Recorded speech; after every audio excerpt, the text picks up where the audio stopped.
Well, I'm excited to be here, man. You're one of my kind of, heroes and mentors when it comes to your style. And I wrote a little book on frame psychology. It's a bit of a tribute to Oren Klaff. And yeah, I've been coaching a bunch of reps and excited to just kind of get reacquainted today and talk about everything and nothing. Very good. Well, what I find is talking about nothing is my expertise, but it pays me the least. So it's important to, you know, uh, kick the tires and light the fires. Yeah, That was from definitely. Was that from Independence Day? I'm not sure. It sounds like You need to something. watch more movies every time. Oh, Every time I'm can we blow I'm something up? I'm listening to this great science fiction book because I go to sleep, but it's really interesting. We do a lot to conquer sleep. I have a lot of sleep modalities. But one thing is, if you listen to a heavy narrative when you're going to sleep, it takes you out of your own narrative. So, Mm, but it can't be too emotionally spiking. So science fiction is really good because there's a lot of details missing because it's in the future. Like they weren't there, it didn't happen. The future, they didn't understand. So it's very like glossy. It's like an AI. It's like an AI treated image. Right? It's very glossy. There's a lot of detail missing. There's very little emotion. Not a lot happening and just lulls you to sleep. But it is a narrative somewhere else, and it pulls you out of your own narrative. If I'm listening to one, it's like 900 years in the future, but there's a robot, that's 900 years old, and it has watched all the movies, all the 80s movies. So and it stutters. It's really good, but it has every Commando, John Matrix, Rambo. Rambo 1, Rambo 2, Rambo 3 reference, and nobody in the future is like, what is this robot talking about? It's a lot of fun. But the sleep hack there, I think we're talking about nothing, but the sleep hack there is definitely to listen to either a science fiction or a spy novel because the, ooh, it yeah. takes you out of your narrative. There's a narrative, but nothing really emotional happens that like engages you, right? And so those Yeah. would just smoke you to Well, sleep. I was shocked that they sold the James Bond franchise to Mm, Bezos, like the Broccoli family. yeah. Who do you think will be the next Bond, man? This is up for debate. Yeah, the next Bond. Who are my options?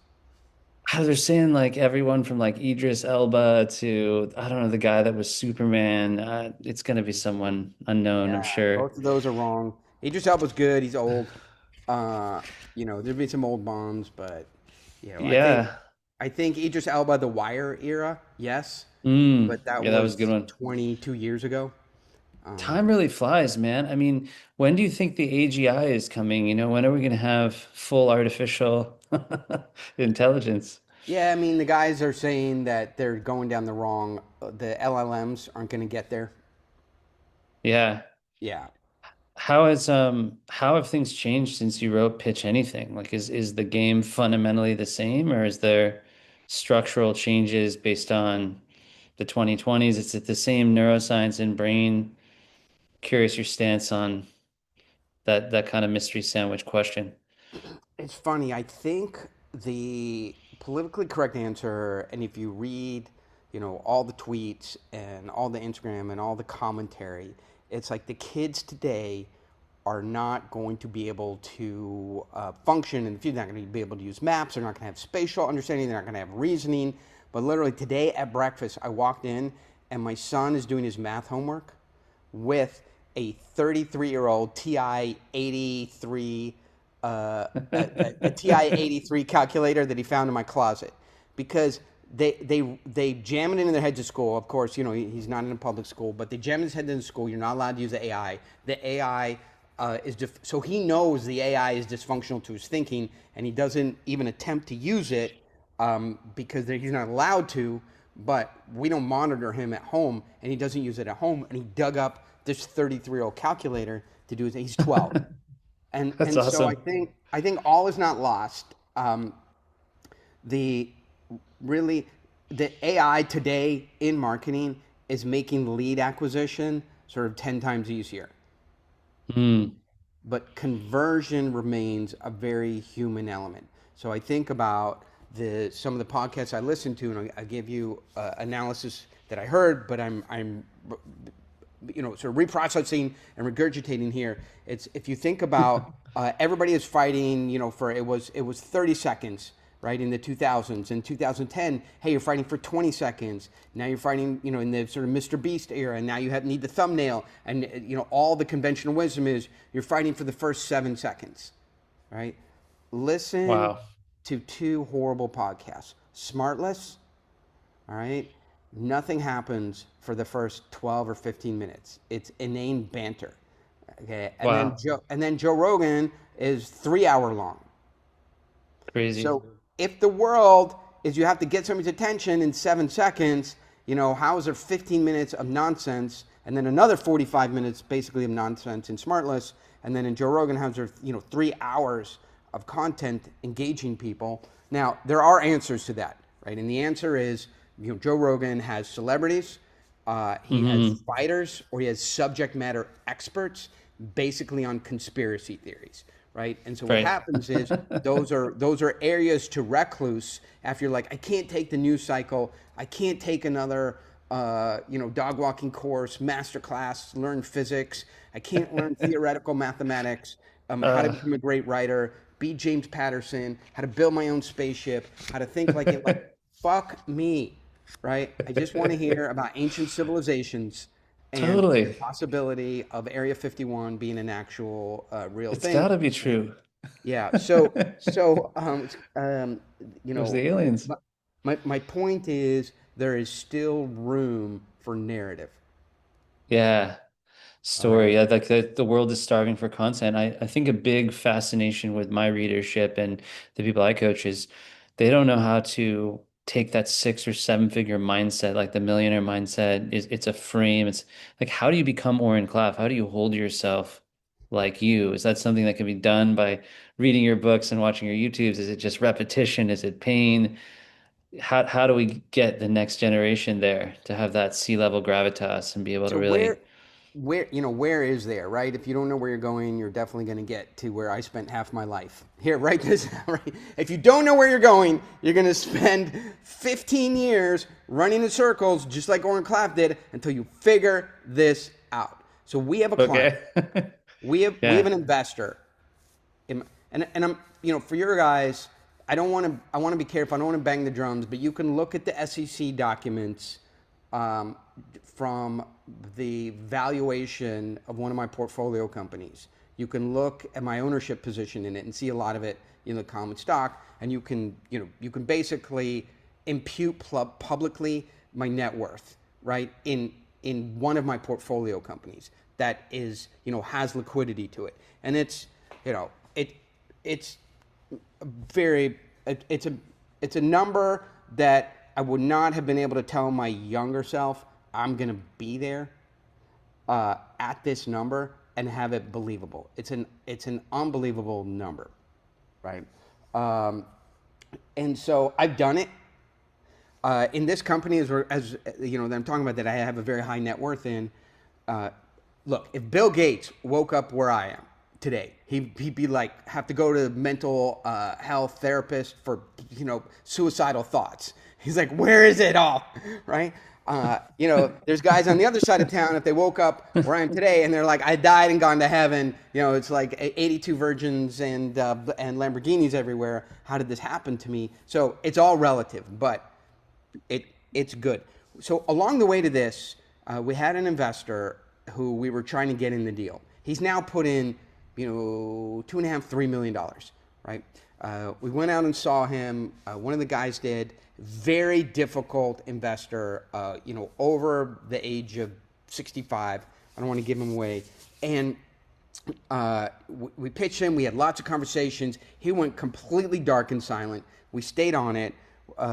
One of the guys here went out and made a trip to go see him. He was not available when the guy landed. The guy had to come back.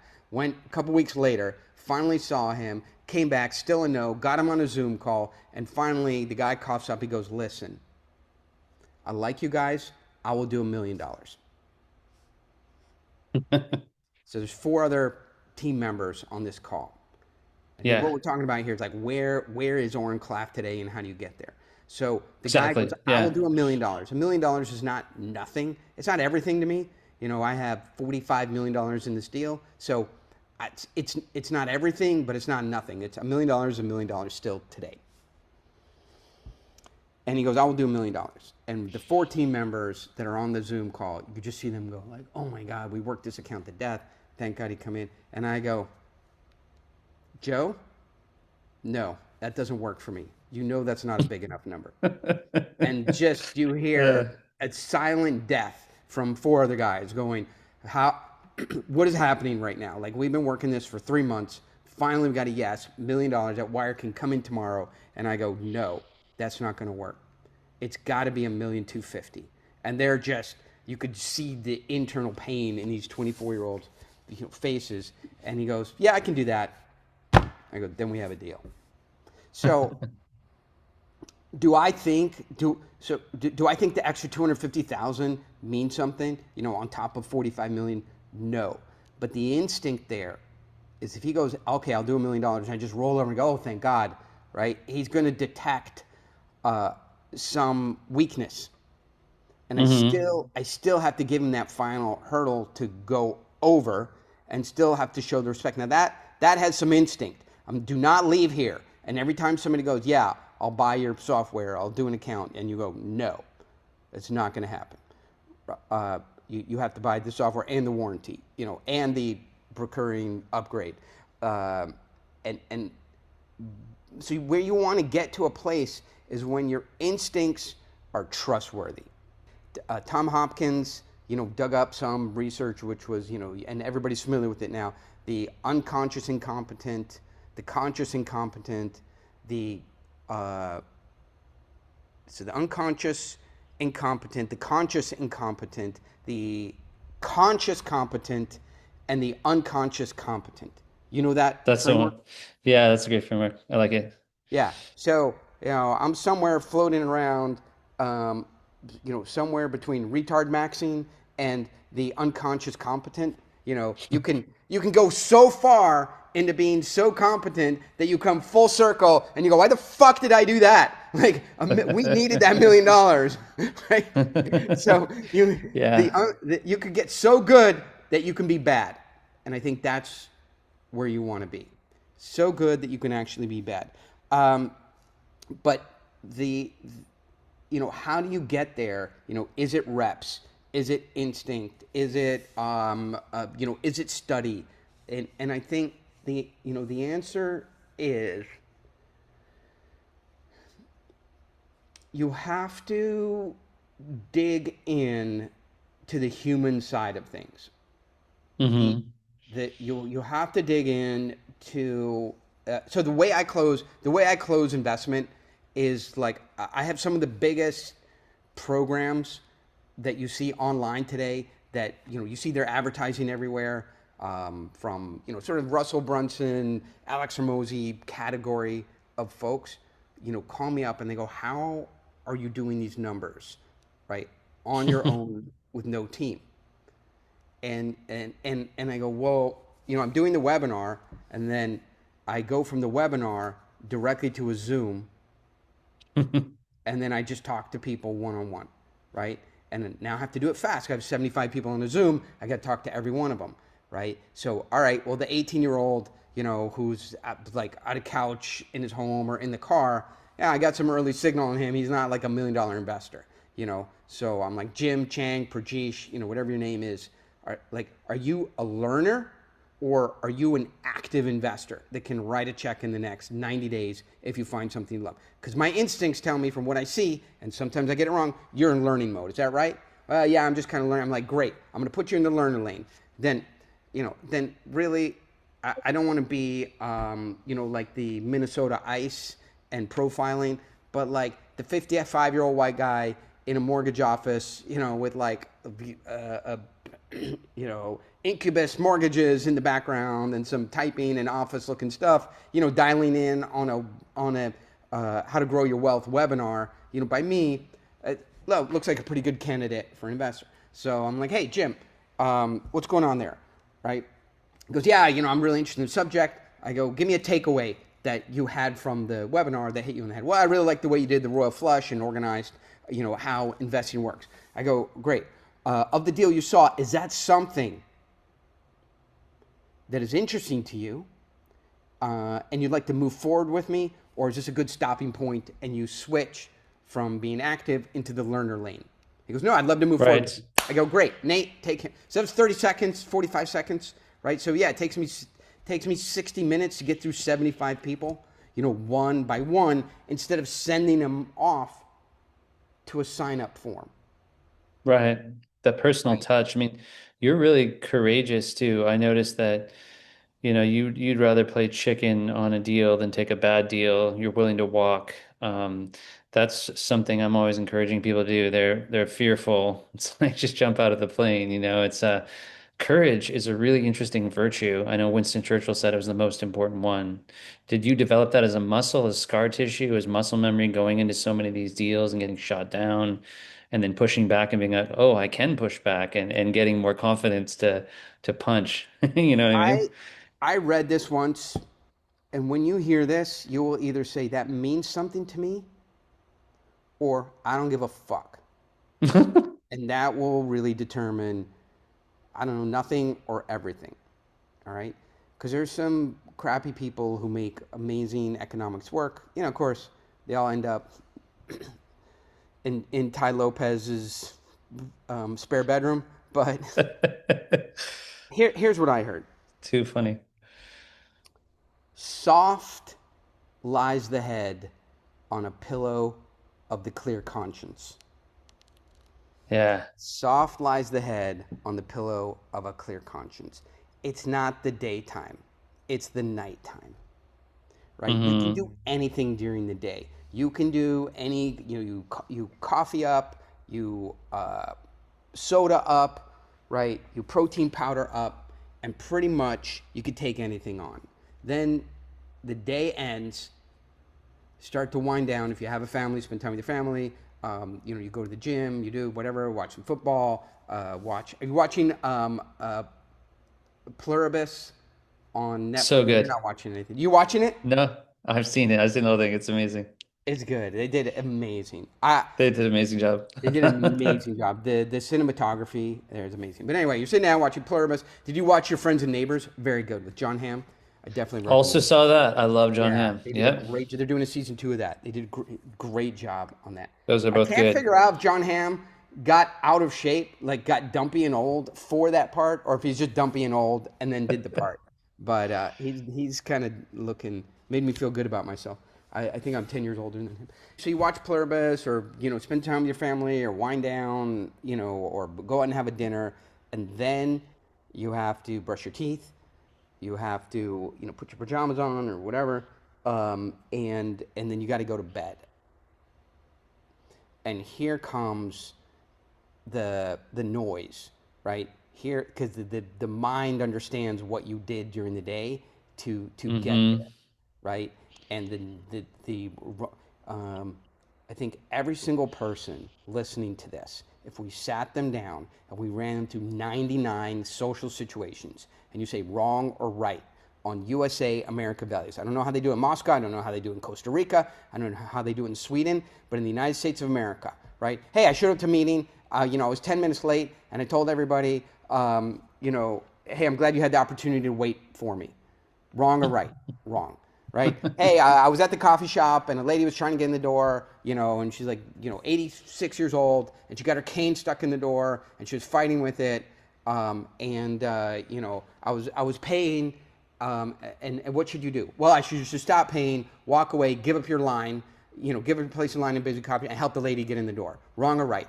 Right, that's right. So we go through 99 of those situations in increasing levels of moral turpitude, right? And all the way up to football games. The guy knows he has an injury, knows it's going to take 6 weeks to get the injury, knows he should flag himself and go in the tent, but the team needs him because he knows the plays. He goes back in, wrong or right. Well, that's a tough one, but team, you got to stick with your team. You came this far. That's your job. That's what we're getting paid to do. But so you could go all the way to the fat man on the train tracks. You know that one? I don't know that one. So you're watching a train come down the tracks, right? And the you have the lever to switch the train down different tracks. And on the one track is, I don't know why it's a fat man. I guess it could be any man, but for in the psychological experiment, there's a fat man tied to the tracks, right down, and on the other there's a car on the track, right? So the question is, do you divert the train to the man on the track, and he's obviously going to get killed, but you save all the passengers on the train, right? Or so it's a choice of moral turpitude, very difficult to make. But up to those Yeah. choices, most people know wrong or right. And so during the day, what you have is this: you have your goals, you have your mission, you have your team, you have your money, you have your financial goals, you have your mortgage, you have your kid in college, your mom in a nursing home, your own, like, you have all your own stuff going. So you're going to do what you need to do during the day to make things happen. You will. You're caught on the escalator of life. But at night, the he comes for you, right? At night he comes for you, and everybody knows the difference between wrong or right, and and it leaks in. So, do you have a clear conscience, at night, of what you did, during the day, and that will affect, a lot of the decision making that you make in saying yes or no to deals. So you Hmm. have to, if you go in, and I'm getting somewhere into closing, if you go in with the ability to say no to money, right? That is the definition of true wealth. The ability to say no to unclean money. Look at Bill Gates, cheater, issued Windows 3, blamed Dell, like, has had moral compromise his entire life, and you can see it, the lines on his face. All right. Look at watch this show, The Long Way Around. I like it because it's motorcycle riding, and it's Ewan McGregor, right? Oh, cool. Yeah. Oh, He Ewan loves to do McGregor has those had huge tours. moral compromise. I think he cheated on his wife. There's no good people left. But anyway, bringing it around to closing, when you're dealing with it, you've really got to be able to say, look, here's the answer to where you want to be. Justin, here we are. We've talked about the deal. We've talked about the offer. I like you. I'll spend as much time as I need with you. Unfortunately, I have another 48 Justins I have to get to. You have my full presence. I am here with you, Right. right? But I will not work harder on your business than you will. Hmm. And so I will implement the software. I'll make sure you get everything you need. I'll be here for you, but you have to be here for yourself. So you can no longer, I've carried the work up to now. I got the proposal in, I got you the pricing, I explained. I've carried all the work up to now. Now you have to step in on your own behalf. Oren, I want to work with you. I love this, right? I can't imagine working with someone else. You're the expert in this. I need an expert. I backed myself into a corner. I'm not going to get out of it, cheap. I'm not going to get out of it by shopping price. I'm going to get out of it by working with someone who cares, knows what they're doing, I can get along with, and is going to help me take responsibility for the problem that I created for myself. That's you. If that's where you are, let's go. If that's not where you are, I'm leaving you behind because I have other Justins who want to solve their own problems using my expertise, my talents, and the software that I have. Yogi Berra said, when you come to a fork in the road, take it. You are now at that fork in the road. Do you want to regress to your former self? Or would you like to, turn right? This is too strong. Hey, Justin, listen. So if this goes too far, I go, Justin, listen. Well, here's what we should do. Um, we should break up to and go different, to cover more territory. We should separate, so we can cover more ground on this issue. I'll break right, okay, and I'll head that way, and you go fuck yourself. So That's a good one. That's too much. Um, that can be in your mind. You can't say that, right? So it's this is the fork in the road, right? And the time is nigh. You've got to decide, right? Do you want to do this for once and for all, right? Or you want to go back, see if there's one in China, see if they're gonna other guys are gonna say, see if they're gonna lower the price, right? Or do you want to just say, I found the right person who's going to take care of me. This problem is going away, and I can go on to my next thing.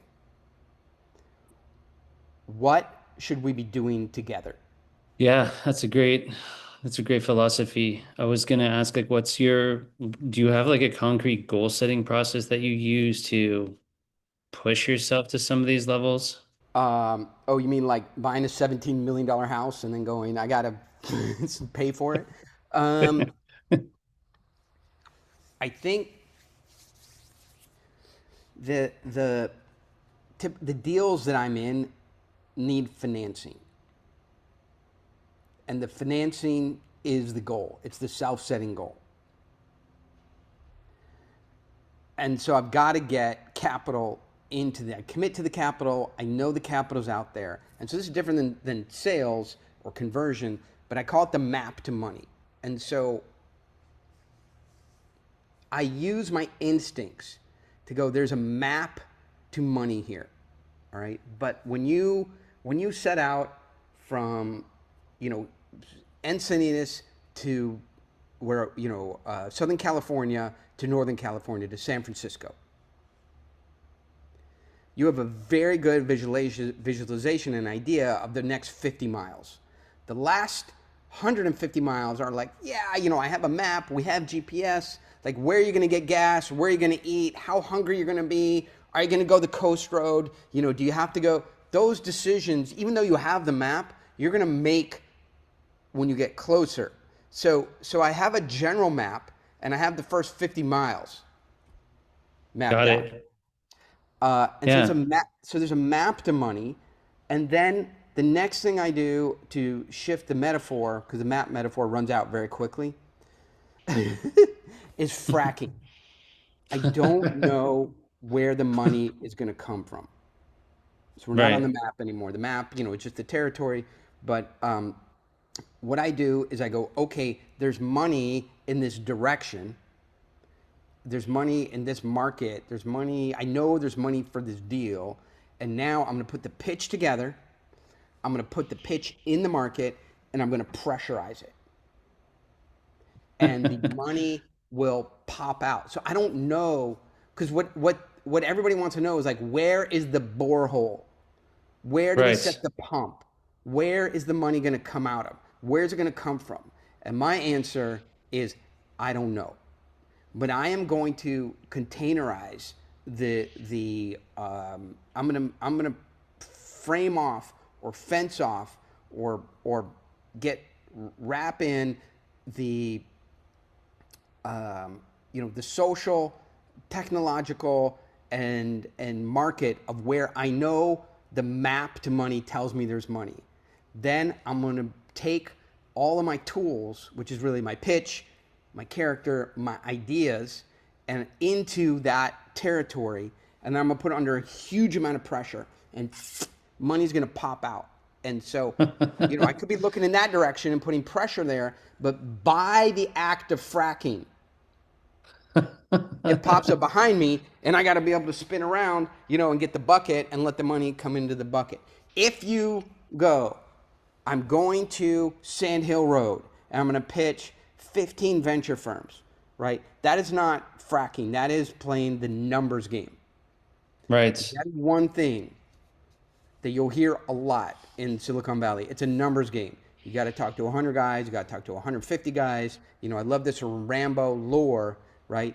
But you write the Sylvester Stallone is like, yeah, I talked to 150 people about Rambo. Somebody wanted to buy it from me from $3 million. I was dead broke, living in my car, or whatever, right? And I said no. Like, it's an amazing story, but that's not your story. That is, as many people as have the Sylvester Stallone, or we funded, Airbnb, by talking to 100 firms and got 99 no's.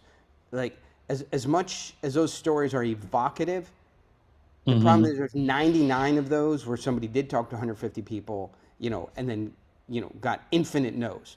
It's possible, even likely, that you get infinite no's. The reality is when my close rate on my last webinar was 100%. So a Wow. close rate of, we talked to 150 people, and got 150 no's, but I'm going to keep going. It's like, it's not good. So when you talk about emotional fracking, I mean, this is like a metaphor. Is this the force of your will, your intention, your ability to keep seeking out the right money people? Like how would we operationalize that or just put it into practical terms? I mean, that goes for deals, that goes for fundraising, but I mean, you're kind of a force of nature. So you go in there, and I remember some story in one of your books where you like took someone's phone and threw it in a glass of water. Maybe I'm misinterpreting this, but something great. I think certainly a will finds a way. Yeah. You have to believe that. But for the pitch has got to like work at some level, right? Hmm. It is not that. So if I took most of the people listening to this and say, okay, pitch me your product or your deal, or your idea or whatever it is, they're going to give me fundamentally a jumble of facts and information and ideas that all make sense when they're put together. But it's my responsibility as a listener to put it all together and go, I love it. What should I Hmm. do? I think I've said this, even when we've been together before. You go, hey, Oren, I have a fire engine. You buy fire engines. I built a model of a fire engine. You buy models of fire engines. I'd love to sell you my fire engine. I'm like,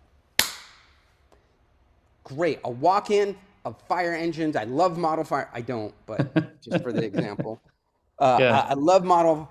Well, forget fire engines. Why am I saying that?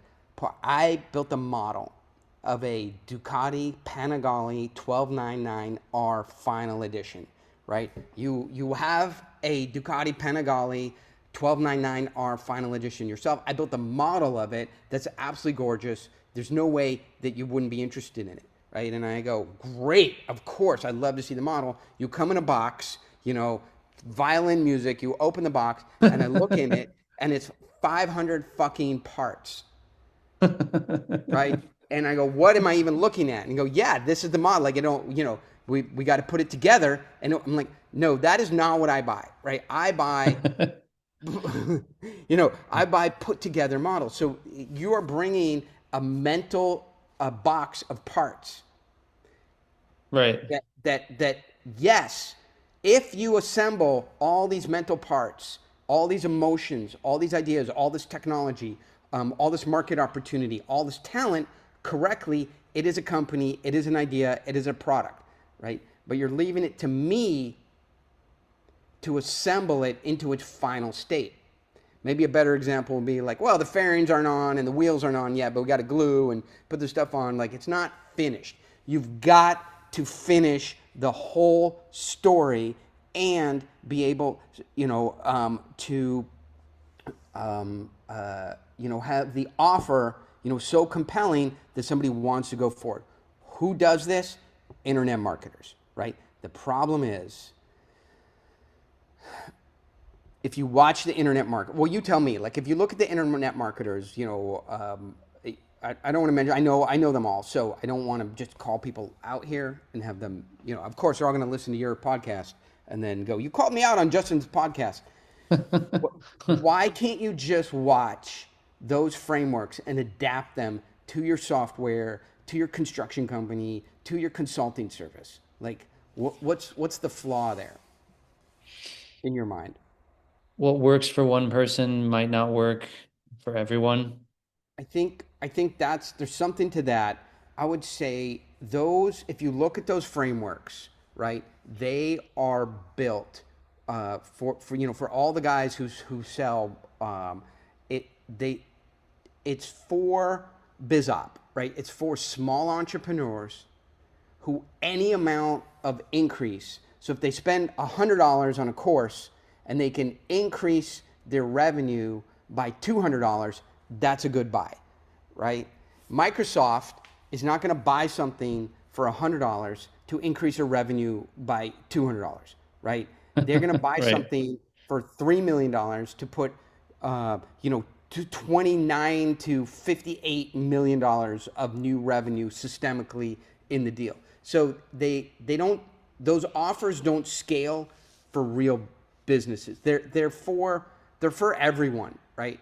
How to improve your marketing, how to sell more, how to convert more. You and I, pitch anything, all right? But it's a fucking book, and it works for Right. everyone, right? Yes.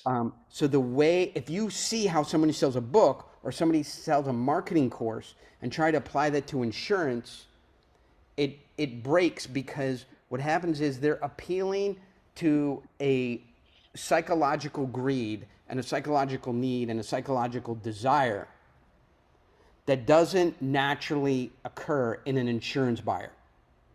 Hmm. And so that is fundamentally the problem. Is the conversion mechanism is, um, hey, I can buy this, I can apply it right away and grow my business. And that's why internet marketing, is this category of itself. But internet marketing sells internet marketing. Yeah, that Internet makes sense. marketing does not sell products and services that you actually have. Right. So, this was invented in the Wall Street Journal. Somebody ran an ad that said, do you want to make, whatever it was, $500 a month, right? In your mailbox, right? Send me 14.95 and I'll tell you the secret. Right? And the secret was, of course, run an ad in the back of the Wall Street Journal that says, do you want to make $500 a month? You can buy it for only 14.95. And so there was only so many of those ads you could run, and then that's where internet marketing came from. Then they had to figure out what is the next abstraction of that formula, and it became today, these $100 million businesses that sell. How do you start a $100 million business? By selling internet marketing to the people who don't have it. Internet marketing sells internet marketing, but when you try to apply it to insurance or construction or other things, it falls apart. Well, you've branched out into some really rare verticals. I mean, doing this work in Italy. I mean, there's a few questions. I mean, could someone even build an Oren Klaff level brand in this day and age? Like if you had to punch the button and hit start now in the mid 2020s and build the empire, But I even just think from the I think branding Hermosi did perspective. it. I think Hermosi did it, in a Yeah. year very quickly. So yeah, Russell Brunson, restarted. He's got a new brand selling online. I think so. I think you see the people are good at it. I mean, the rich get richer, the good get gooder, right? The brands get brandier, and so I follow some sort of big think guys in Silicon Valley, and ultimately with the AI, so a couple things. Um, if I was, as I'm building and trying to grow my brand, we have a thing here, because we're in California. If we hire you, I think I told you this, we get the strategy for free. You cannot charge me for strategy. I will not pay for a PDF. I will not pay for a pitch deck or a strategy deck. Especially with the AI, it's very good. Strategy is for free. I pay for execution. And so you've got to find people who can execute the brand. I think the point that along the narrative. So there's the commodity side of winning, and then he who spends the most amount and makes the most amount of effort to own the narrative for the space. So Hmm. yes, today you got to go. How much do I have to spend to own the narrative for the channel I'm in? And once you Right. own the narrative, then the brands get brandier, the sales get salesier, the cost to acquire a customer goes organic, and you win the channel. So it's different from today of how can I outspend people and acquire customers at a upside down unit economics and just get big, and then once I get big, figure out how to turn that into a business. I don't think that there's nobody who wants to fund that today, right? What I think people Yeah. fund is ownership of the narrative, and the narrative will pull in the cost to acquire a customer with enough organic that the blended CAC will give you strong margin and unit economics. Love that. What was the inflection point when you came up with writing Pitch Anything? And maybe you've hashed this out on a million interviews, but did it come to you like a flash in a dream? Like you're like, I got to put this in a book, and then the thing just went crazy. But like, what's that story like? If you just go back in the time machine. I never actually asked you that. The book was always just massive. I remember it was like 2011. I moved to Silicon Valley and there's just this Pitch Anything book. The thing was already a juggernaut. I don't remember a time where it wasn't like the top book. And I can tell you today, as we talk to marketing firms and people we need to execute stuff, what'll happen is, I'll ask for a request, for a call or a proposal. I'll get some AI goop and I'll reply. I go, hey, I'm looking to have a serious conversation. Looks like you turned an SDR onto me or the AI, right? Like if you don't have time to Google me, I'm not taking this call. And then I'll always get back like, oh my God, like our whole business, is based on Pitch Anything. We'd love to have a conversation. I'm so sorry. We're turning off the AI. You'll never talk to an SDR again. So it does have a big awareness. I think for me, the thing is I was talking about these things and people were like, what, can I see it in writing? Can you give a presentation on it? Can you come Hmm. talk about it? And that just kind of spread. And then I got an agent. The agent took me around, and it just started snowballing. So it was not very strategic. It just snowballed. That's awesome. What is the next, few years or 5 years? Like what does Oren Klaff look like in Mm. 2030? Is this to the analogy of the next 100 miles? Like is it even knowable? Will you be somewhere you can't even predict now, or is it very structured where you're going toward? It's a problem. I mean, I'm not sure I need to do anything at all, and that is a problem. So I'm working really hard because when you don't need to do anything at all, what happens is you wake up, you make breakfast, you figure out how to get to the gym, then you get out of the gym at 12, and then you have some lunch, 1 o'clock, then you have a nap. Then, you pick your son up from school, you do some stuff, you take him to hockey, get home at 9:30, brush your teeth, read a book, watch a show, go to bed.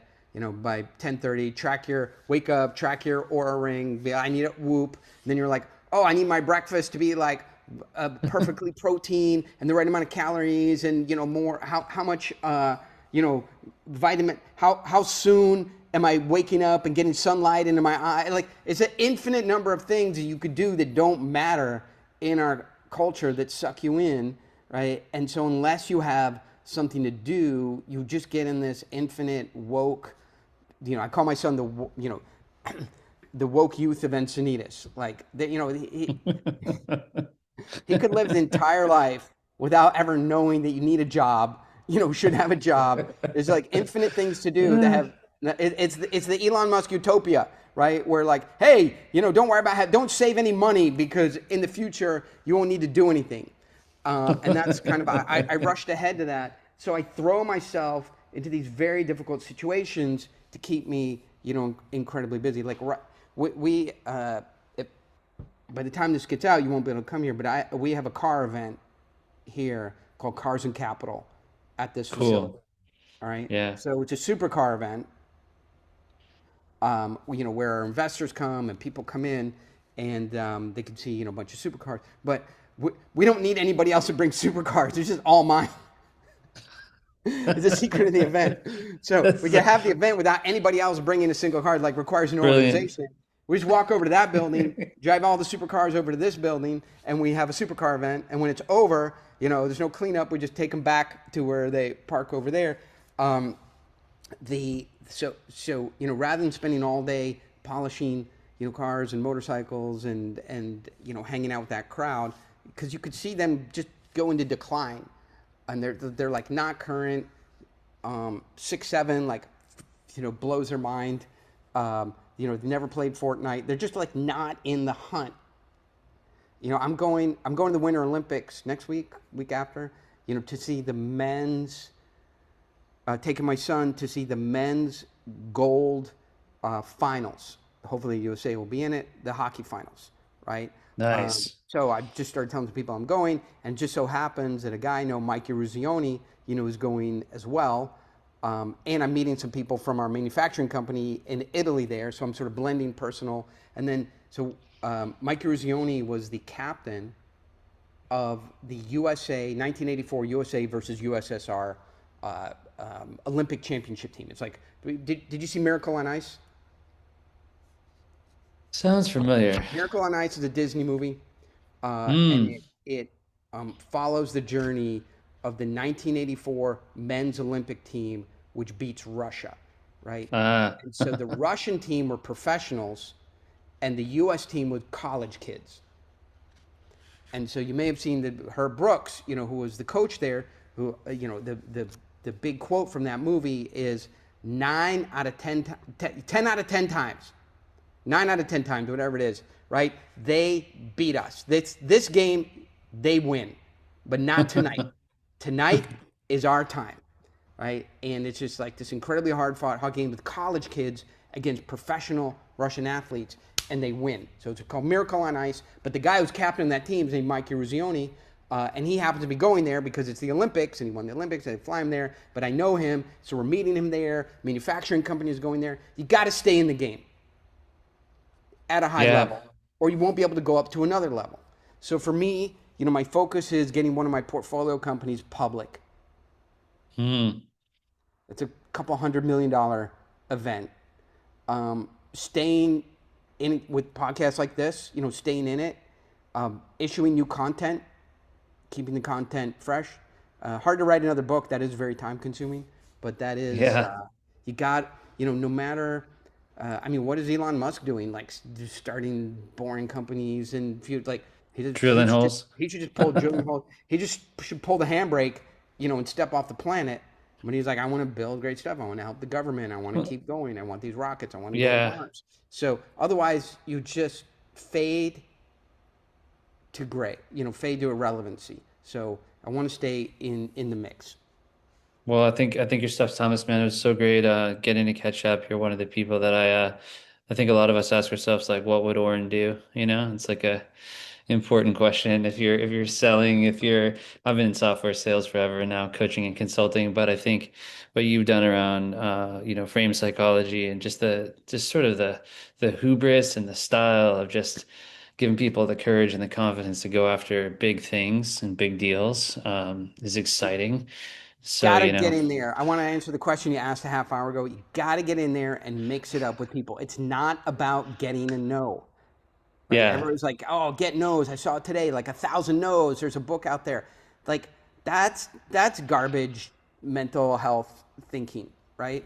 Look, if you have mental health problems, no problem.